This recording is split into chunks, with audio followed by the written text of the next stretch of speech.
another great day. I am having so much fun connecting with people all over the world. And we've gotten ourselves even off social media the last few days, and I've been talking, having conversations on the phone and through media, discussing the state of our world. And what's cool is that, of course, it's people all over the world that understand that a global authority has interjected itself, hijacking our democracies and every protection and control we thought we had.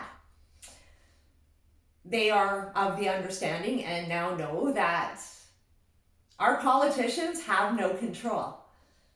And we are now inside in various states of isolation all around the world. You know, it's funny because I do things 10 years before they actually come to be. And when I decided that I had to prioritize my health and build myself back up more sustainably, because I truly believed in sustainability, and I do. And in fact, I simplified my life. I spent 3 years getting rid of stuff, dismantling 3 corporations. And that journey honestly made me detest stuff and commitments. It did. When I was building it all, the people and the experts I had around me were all leading me down the path of making things more intricate, like a web. And when I went to sell my company, that was just part of the battle. I was so proud of myself at just over 40 years old that I had created, manifested, and had wrapped up and packaged my baby and sold it. To me, that was quite an accomplishment. A lot of people thought I should have hung in for more money and all of that, but for me, it was never the game. The fact is I started it and I concluded it. But part of that journey, again, was getting rid of the stuff. Where I moved to Toronto, and I started out with a 3-bedroom apartment because I had an office, I had stuff. I had more clothes that went into 1 bedroom, like seriously 1 bedroom's worth. My boot collection and my shoe collection was quite well known. And then I went to the 2-bedroom in Toronto. Then I went to the studio. And then I decided to move to Ecuador. And bit by bit, I got rid of the stuff. So when I came back from Ecuador in 2011, 12, I'll tell you, I didn't want any stuff. And in fact, when I walked into my own home, there was furniture people had left. And that's what we used. I use a coffee basket for my coffee. I'm a very simple person. I don't even have a toaster anymore. I used to for Airbnb and I got rid of it. I don't even have a microwave. Got rid of it. It was only for Airbnb.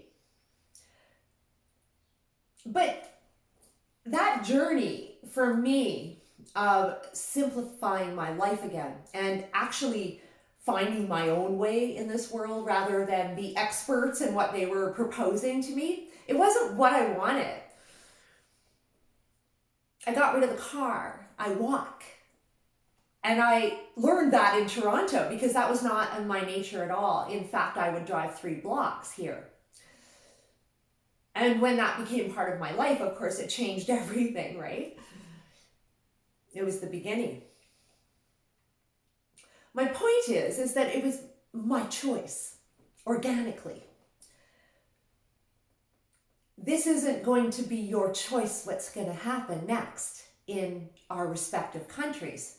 You see, the life I live, you're going to be living because this is how this is going to roll. I chose my path because it was sustainable. And it was also different than the path from before. But now what's happened with all of this virus bomb, we'll just call it a bomb because that's what it is. Every fabric is going to be destroyed and has been.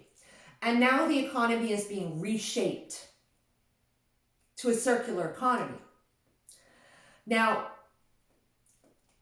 where I have issue, and I honestly believe a lot of sustainable measures, they are important. But these won't be. And this is where also we get into the debate of what and whom deems what sustainable. Biotech thinks we're like cows and crops, and that we need to be managed like animals. See, I don't agree with that sustainability. But they do, and that is the issue.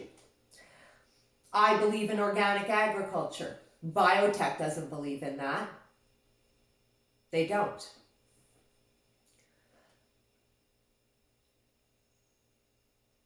I did a story, and it was based on a story. It was video, and I based it on, it's 2030, I own nothing, and I have no privacy. Now, I read this to you when the virus had broke, but we weren't quite calling pandemic yet. And I was trying to introduce you to the 2030 that the Davos gang and the World Economic Forum folks, that they've constructed, and the sustainable vision of 2030. And I thought it was important today to sort of bring you up to speed because it's already been written as to what the vision is. Now, this was presented at the World Economic Forum, written by Ida Oken. Now, what I'm going to do is I'm just going to pull out some parts and refer you to my video. It's 2030, I own nothing, and I have no privacy, because I actually read it in full. But what's interesting is just a few lines to sort of get you in the groove of where we're going. Welcome to the year 2030. Welcome to my city, or should I say, our city. I don't own anything. I don't own a car. I don't own a house. I don't own any appliances or any clothes. It might seem odd to you, but it makes perfect sense for us in this city.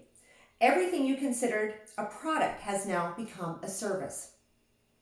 We have access to transportation, accommodation, food, and all the things we need in our daily lives.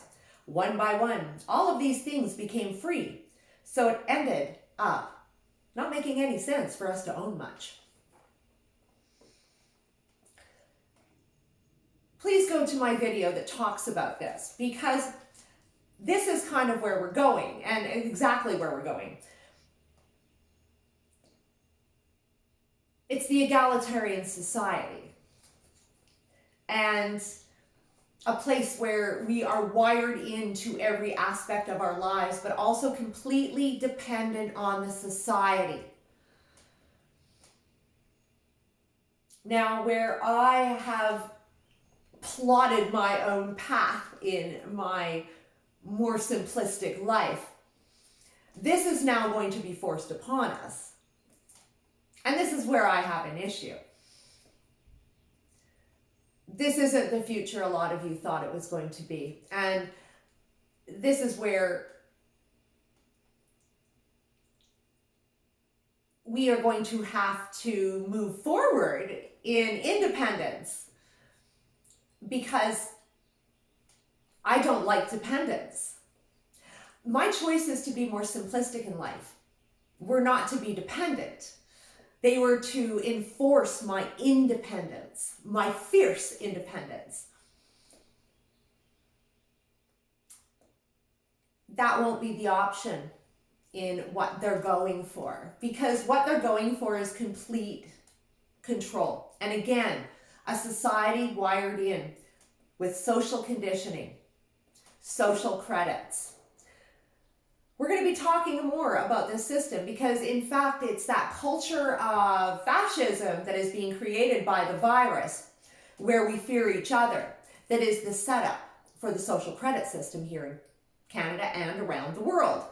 The same social credit system that they have in China. This is how they have the people there believing they're free, but they're actually monitored and their behavior enforced within the program. So that, for example, I got a little passionate on Facebook last week. What could happen is when I go to leave the city, because I won't own a car, I'm going to have to be dependent on their transportation. And I want to go to another center. I won't be able to buy a ticket. Stuff like that. And it'll be penalties built in to this big brother that it actually becomes all of us participating. It's really scary, actually. And I'm not subscribing. I can tell you right now. I've always worked outside of society's norms. And again, I don't have judgment. And this is what this actual society that will be rebuilt is based on, is the judgment. It doesn't want anyone to own anything. And this is going to become a reality for many as the months roll on that we are in lockup, because they're talking 12 to 18 months here. And that could be longer depending. But we're going back to Ida Oken here, because the most important thing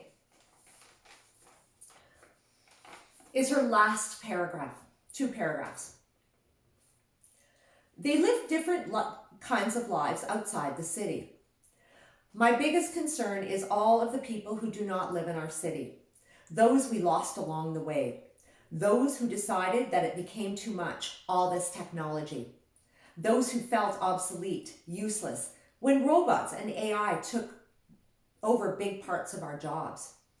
Those who got upset with the political system and turned against it. They live different kinds of lives on the outside of the city. Some have formed into self-supplying communities.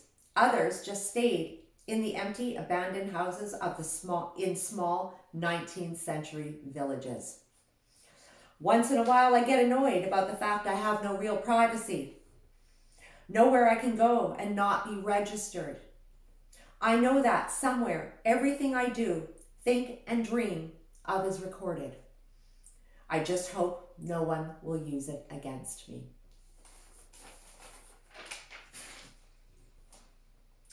Now, a lot of people that are following me or were friends on Facebook and were in the network, that pretty much describes us, doesn't it? Yeah, it does. And I see it as an opportunity. You see, I can spin sunshine from just about anything, because right now that actually, to me, is not only a challenge, but a great opportunity. Because we've got to know by now that there's not one politician, not one, that we can trust. Because we wouldn't be in this position if we could. We've got to know that there is absolutely no honor in what they do, and they betrayed us, every one of them. I recently had them try to infiltrate me here in Regina, quite funny, and I just about fell for it. It was quite funny.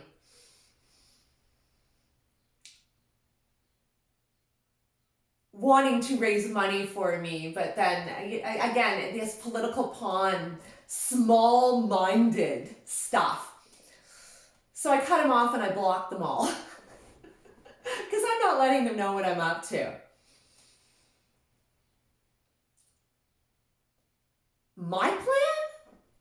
is to take advantage of the fact that we know what the hell's going on here. And we know we're going to have to move and groove. And we're not waiting for the people that actually blew it up to inform us that, yes, we can move ahead now. That's not who we are. We're going to get moving now. So what I've been doing is talking, it's been women in the last few days all over. Yesterday was just outside of Seattle, a very self-sufficient woman who understands the program, sees it in what she does for a living, and is seeing the literal gutting of a system, and it was completely planned, and she knows. A woman in Montreal who, super cool, a few years younger than me, and she's a holistic nutritionist, where she was moving on in her career to be teaching people, again, to take better care of themselves. And now she's finding herself flipping back to skills she had before. And that is that there's an opportunity right now because there's a lot of women home working, but they've got their kids.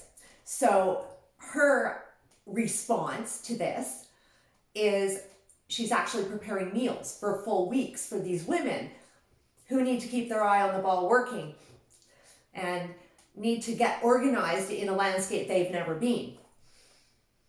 And it occurred to me through all these conversations I've been having, and then a woman who's investing in the Freedom Project that we haven't quite named yet. And a friend of hers this morning. These are women that understand that there is a global government at play. The women are super impressive, right? Like on the ball. It's super cool.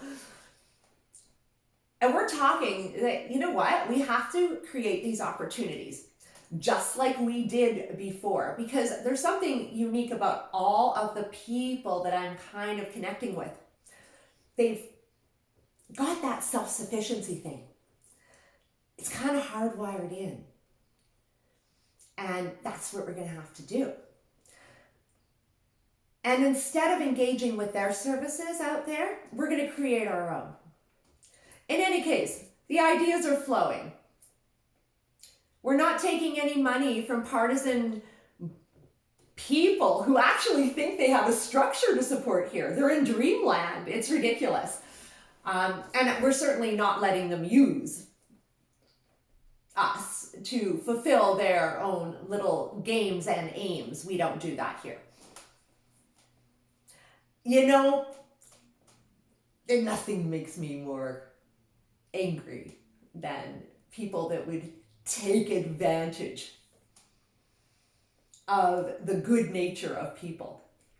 We're not doing that. We're here to empower each other, and that's what we're going to do. I want to start hearing from people, and really what I want to do is put together a type of conference of interested participants all over where we can start hashing some ideas. A woman last night, holistic nutritionist, perfect start.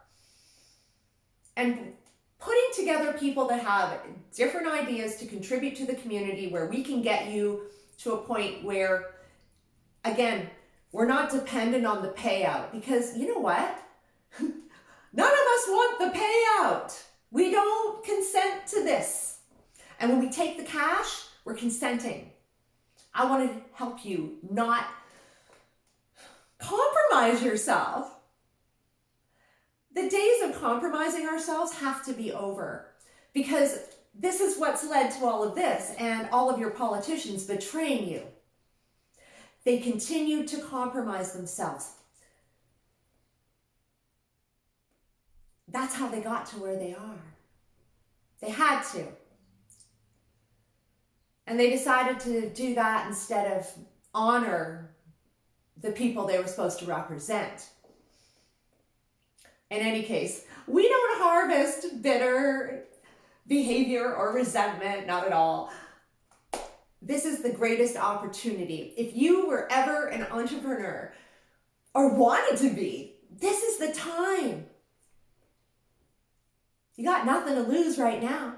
and everything to gain. Because right now, while everybody is still sitting on their check thinking life is going to go back to the way it was, you're going to be 20 paces ahead. And that, my friends, is the plan. That's what smart people do. We don't sit and bitch and complain. We get moving.